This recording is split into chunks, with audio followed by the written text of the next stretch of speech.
Hello बच्चों and साथियों, welcome to Prime Education YouTube channel.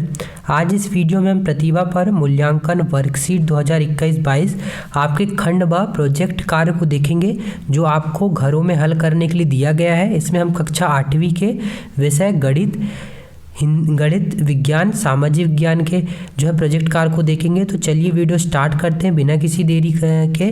तो सबसे पहले आपको क्या करना है बच्चों, आपको सबसे पहले यहाँ आपका नाम, पिताजी का नाम, साला का नाम और अपनी कक्षा लिख देना है। तो चलिए देखते हैं गणित के आपके प्रोजेक्ट कार्य को। सबसे पहला प्रश्न दिया हुआ है आपका, प्रश्नों को पढ़कर निर्देशानुसार उत्तर दीजिए। प्रश्न नंबर फर्स्ट, विद्यार्थी कक्षा 6वीं 7वीं व 8वीं की गणित विषय की पाठ्य पुस्तकों तथा अन्य माध्यमों की सहायता से किन्हीं 3 गणितज्ञों की जानकारी एकत्र कर नीचे दी गई सारणी को पूर्ण करके एवं निम्नलिखित प्रश्नों के उत्तर दीजिए। तो आपको क्या करना है, किसी 3 गणितज्ञ के नाम लिखना है।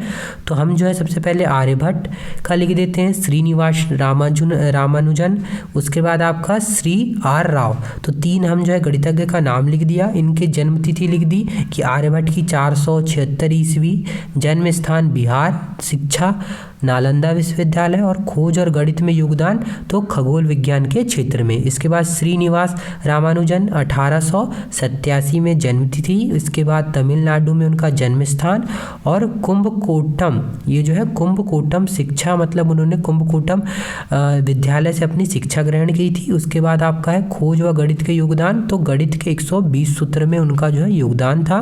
इसके बाद है तीसरे श्री आर राव, उनका जन्म जो है 1920 में हुआ था कर्नाटका में। उन्हें जो है शिक्षा में उन्होंने AVAN कॉलेज से जो है अपना ग्रेजुएशन किया था, अपना स्नातक किया था जो विशाखापट्टनम में है। और इसके बाद उनका जो गणित में योगदान था वो था अनुमान का सिद्धांत, तो उन्होंने जो है अनुमान का सिद्धांत दिया। तो इस तरीके से बच्चों आप 3 जो है गणितज्ञ के नाम लिख के, ये जो है इनकी जन्म तिथि, जन्म स्थान, शिक्षा व खोज गणित में योगदान आप लिख सकते हैं इस तरीके से। अब चलिए देखते हैं अगला प्रश्न। अगला प्रश्न जो है इसी से संबंधित है। उपरोक्त सारणी के आधार पर प्रश्नों के उत्तर दीजिए। आपके घर से प्रत्येक गणितज्ञ के जन्म स्थान की अनुमति दूरी लिखिए। तो हम जो है क्या करेंगे, जैसे मैंने लिखा है कि मेरे घर मध्य प्रदेश से बिहार में जन्मे आर्यभट्ट के घर की दूरी 906 किलोमीटर व तमिलनाडु में जन्मे श्रीनिवासन रामानुजन की दूरी 1731 किलोमीटर है। तो इस तरीके से आप जो है यहाँ लिख दें। इसके बाद प्रश्न नंबर 2 है, आपके घर से प्रत्येक गणितज्ञ के जन्म स्थान की दिशा लिखना है आपको।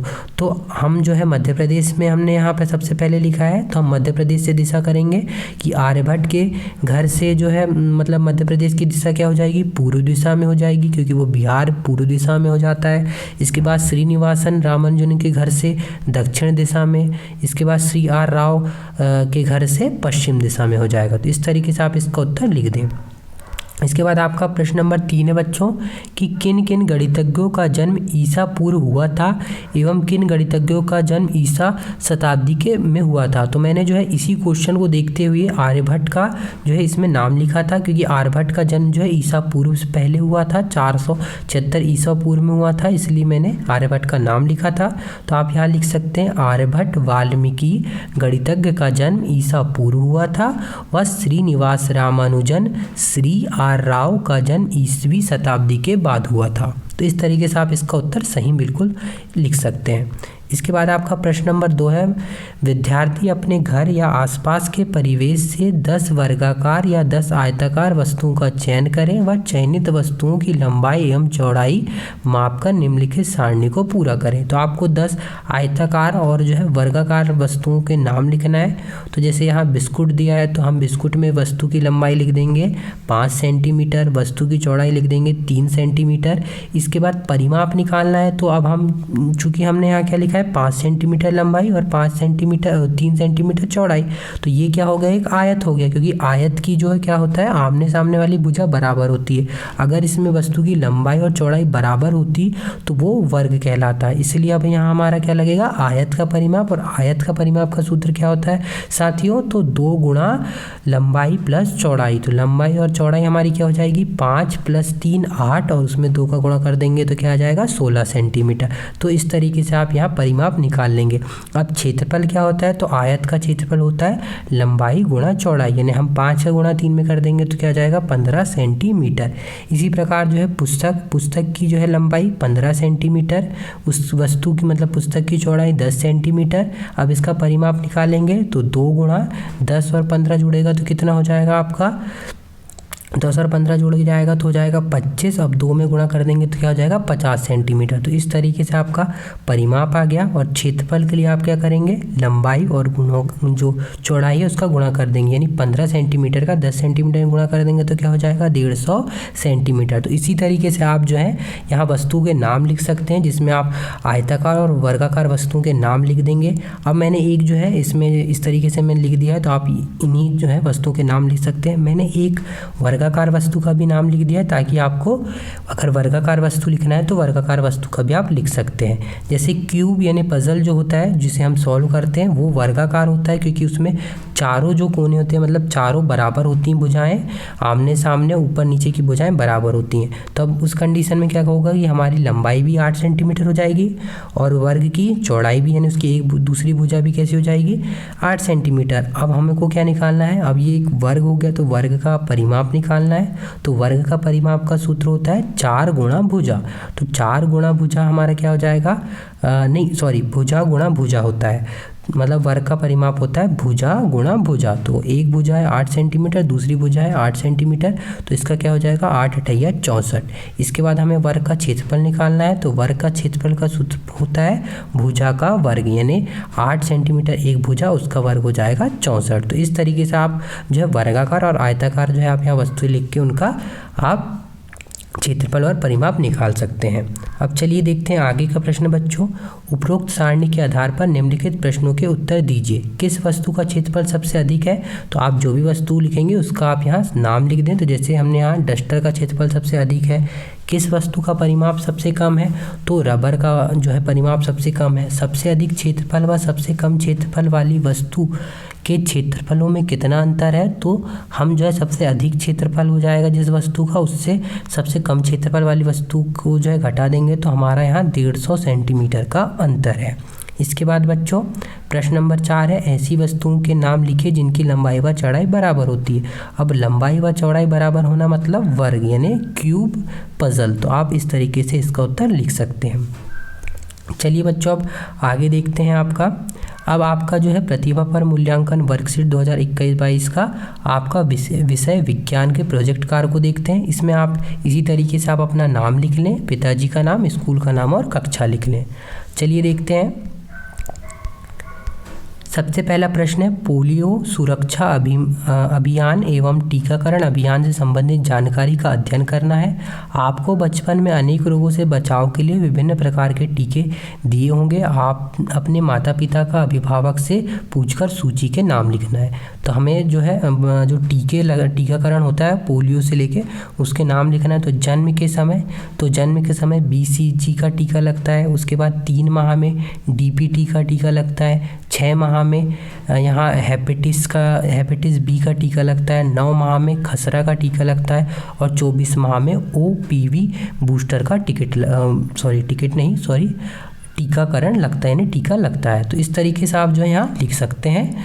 आप इन्हें भी देख के पूरा यहाँ लिख सकते हैं। अब चलिए देखते हैं आगे बच्चों। आगे का प्रश्न है आपका, संचरणीय रोग किसे कहते हैं। संचारणी रोग किसे कहते हैं, तो जो ग्रसित व्यक्ति से स्वस्थ व्यक्ति तक पहुंचकर उसे संक्रमित कर देता है, उसे संचरणीय रोग कहते हैं। तो इस तरीके से इसका उत्तर ये हो जाएगा। इसके बाद है प्लस पोलियो अभियान क्या है।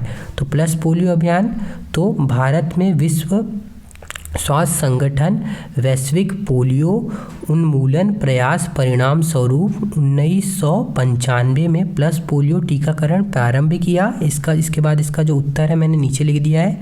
इस कार्यक्रम के तहत 5 वर्ष के आयु से सभी बच्चों को पोलियो समाप्त होने तक हर वर्ष दिसंबर और जनवरी माह में ओरल पोलियो टीके OPV की 2 खुराकें दी जाएंगी। तो ये आपका सही उत्तर हो जाएगा।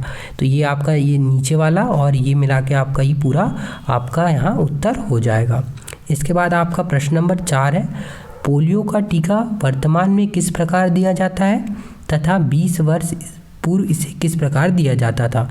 तो OPV यानी ओरल पोलियो वैक्सीन, यह वैक्सीन संस्थागत प्रसव पर जन्म के समय मौखिक रूप से दी जाती है। फिर प्राथमिक, इसका जो आंसर है मैंने आगे इधर लिख दिया है क्योंकि वहाँ जगह नहीं थी, तो इसके बाद का आंसर हो जाएगा 3 खुराकों को 6, 10 और 14 सप्ताह तथा एक बूस्टर की खुराक 16 से 24 महीने की आयु में दी जाती है। तो ये इसका इतना उत्तर और इसका आपका इतना, ये जो इतना उत्तर है ये होकर टोटल आपका इस प्रश्न का उत्तर होगा। अब देखते हैं आपका प्रश्न नंबर जो 2 है, बूझो व पहली पर घर साला से लगभग 3 किलोमीटर दूरी है। तो आपको यहाँ जो एक सेंटेंस पूरा दिया है जिसमें आपको इसका उत्तर देना है। तो चलिए हम जल्दी से देख लेते हैं इसमें उत्तर। आप अपने माता पिता या अभिभावक की सहायता से पूछकर निम्न तालिका को पूर्ण कीजिए। एक सप्ताह में बूझो के पिता के द्वारा कुल व्यय पेट्रोल।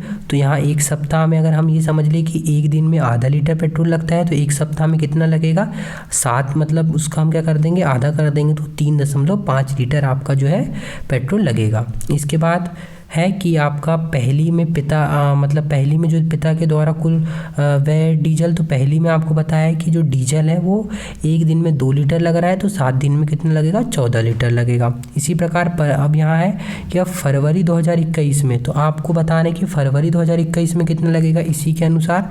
तो अब फरवरी 2021 में 28 दिन होते हैं, तो हम क्या करेंगे, अगर हमको एक दिन में आधा लीटर लग रहा है तो 28 दिन में हमको 14 लीटर यहाँ पेट्रोल लगेगा। इसी प्रकार अगर हम डीजल की बात करें तो हमको एक दिन में 2 लीटर डीजल लग रहा है तो 28 दिन में 56 लीटर जो है आपका डीजल लगेगा।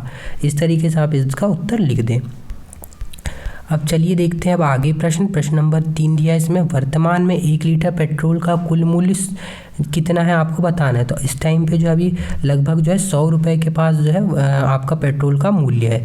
बूझो के पिता द्वारा एक सप्ताह में कुल कितने राशि का पेट्रोल खर्च होगा। अगर 100 रुपये है एक दिन का तो 7 दिन का कितना हो जाएगा, 700 रुपये। इसी के बाद आपका अगला प्रश्न है, वर्तमान में 1 लीटर डीजल का मूल्य। तो अभी वर्तमान में 1 लीटर डीजल का मूल्य लगभग 95 रुपये है। तो पहली के पिता द्वारा एक माह में कुल कितने राशि का डीजल खर्च होगा। तो हम क्या करेंगे, एक माह यानी हम फरवरी का, क्योंकि पहली में जो है फरवरी माह के बारे में बताया गया है, इसलिए हम क्या करेंगे, फरवरी माह के जो महीने मतलब दिन होंगे जैसे 28, उसमें उसका गुणा कर देंगे। तो एक दिन में अगर 95 रुपये का डीजल लग रहा है तो फरवरी माह में 28 का गुणा करेंगे तो 2660 रुपये का डीजल लग जाएगा।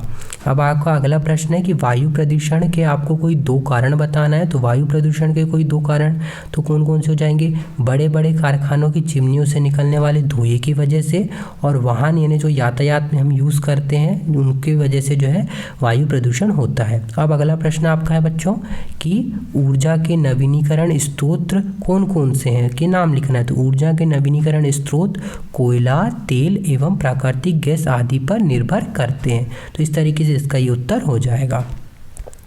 चलिए अब आगे देखते हैं आपका सामाजिक विज्ञान के प्रोजेक्ट कार्य को देखते हैं। तो इसमें भी आप सबसे पहले अपना यहाँ आपका नाम, पिताजी का नाम और आपके साला का नाम और कक्षा का नाम लिख दें। अब आगे देखते हैं बच्चों, सबसे पहला प्रश्न दिया है आपको, प्रश्न को पढ़कर निर्देश अनुसार उत्तर लिखना है। प्रश्न नंबर 1 से 2, एक आदर्श वातावरण की कल्पना कीजिए जिससे आप रहना चाहते हैं, उससे संबंधित चित्र बनाइए तथा कोई एक कविता, कहानी व स्लोगन लिखिए। तो आपको एक चित्र बनाना है तो आप इस तरीके से ये चित्र बना सकते हैं कि ऊर्जा बचाओ, आने वाले कल के लिए संभावना जगाओ। तो इस तरीके से आप यहाँ जो है इसे चित्र बना सकते हैं। अब आगे देखते हैं, अब आपको एक कविता लिखना और एक स्लोगन लिखना है। तो आप कविता में क्या लिख देंगे बच्चों, तो कविता में आप लिख देंगे कि पेड़ ना काटे, पेड़ लगाना है। हाँ, इसमें सही कर देता हूँ, हाँ, पेड़ ना काटे बल्कि पेड़ लगाना है, वन है बहुत कीमती इन्हें बचाना है, वन देते हैं हमें ऑक्सीजन इन पे ना आग लगाओ, जंगल अपने आप उठेंगे, पेड़ फल फूल बढ़ाओ या बढ़ेंगे। तो इस तरीके से आप यहाँ एक कविता ये लिख सकते हैं। इसके बाद अगर हम एक स्लोगन की बात करें तो हम एक स्लोगन ये लिख सकते हैं कि जब पेड़ लगाओगे तब जीवन सुरक्षित पाओगे। तो इस तरीके से आप यहाँ स्लोगन लिख सकते हैं। अब आगे देखते हैं बच्चों, प्रश्न नंबर 2, वर्तमान समय में संचार के विभिन्न साधनों को वर्गीकृत करके लिखना है। तो आपको संचार के साधनों को वर्गीकृत करके लिखना है। तो दृश्य श्रव यानी जिसमें आप अपने एक दूसरे को देख सकते हैं। प्रिंट मीडिया यानी अगर आपने कोई खत लिखा, कोई ईमेल लिखा, यानी जो आप किसी कॉपी या किसी पेज में लिख के जो संदेश देते हैं उन्हें प्रिंट मीडिया के मतलब आधारित हम लेंगे। और श्रव यानी जिसमें हम अपनी आवाज़ के माध्यम से जो संदेश पहुंचाते हैं या संचार करते हैं उसके माध्यम से। तो हम वीडियो में क्या कर लेंगे, श्रव में वीडियो कॉल कर लेंगे, समाचार देख लेंगे, चलचित्र या टीवी देख लेंगे। इसके बाद है प्रिंट मीडिया में तो पत्र, फैक्स कर सकते हैं हम, इसमें ईमेल कर सकते हैं, तार आदि के द्वारा जो हम इसमें संचार कर सकते हैं। और श्रव में रेडियो, टेलीविज़न, मोबाइल आदि के द्वारा हम संचार कर सकते हैं। तो इस तरीके से आप इसे यहाँ लिख दें। अब इसके बाद है दूरदर्शन एवं समाचार पत्र एवं पत्रिकाओं में दिए जाने वाले विज्ञापन का प्रारूप आपको बनाना है। तो दूरदर्शन हेतु विज्ञापन का प्रारूप और समाचार पत्र एवं पत्रिकाओं हेतु विज्ञापन का प्रारूप। तो मैंने इस प्रकार से जो है दूरदर्शन और समाचार के जो विज्ञापन का प्रारूप बना दिया हूँ। जैसे यहाँ रचना पेंसिल, आपकी पसंदीदा पेंसिल, लिखें अच्छे चले लंबे। इसके बाद यहाँ लिखा है designing your very on pencil icon. तो इस तरीके से यहाँ आप दूरदर्शन के लिए बना सकते हैं।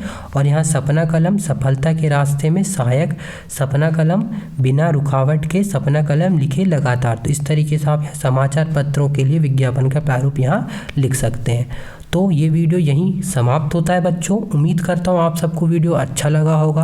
अगर वीडियो अच्छा लगा है तो वीडियो को लाइक ज़रूर कर दें, चैनल को साथ में सब्सक्राइब जरूर कर लें, क्योंकि मैं ऐसे ही वीडियो इस चैनल में डालते रहता हूँ। इसके जो मतलब बाकी सब्जेक्ट हैं जिसमें आपका हिंदी आ जाएगा, अंग्रेजी आ जाएगा और संस्कृत आ जाएगा, उसका भी वीडियो मैंने डाल दिया है। आपके जो प्रोजेक्ट कार्य है उसका वीडियो भी डाल दिया है। और बाकी जो 7वीं, 6वीं, 5वीं, 4वीं की कक्षाएँ के भी प्रोजेक्ट जो कार्य हैं और जो आपके मेन पेपर है उनके वीडियो भी मैंने इस चैनल में डाल दिया है। तो अगर आपको किसी भी वीडियो की ज़रूरत हो तो आप मेरे चैनल में जाके वो वीडियो ज़रूर देख लें। तो मिलते हैं नेक्स्ट वीडियो में। धन्यवाद।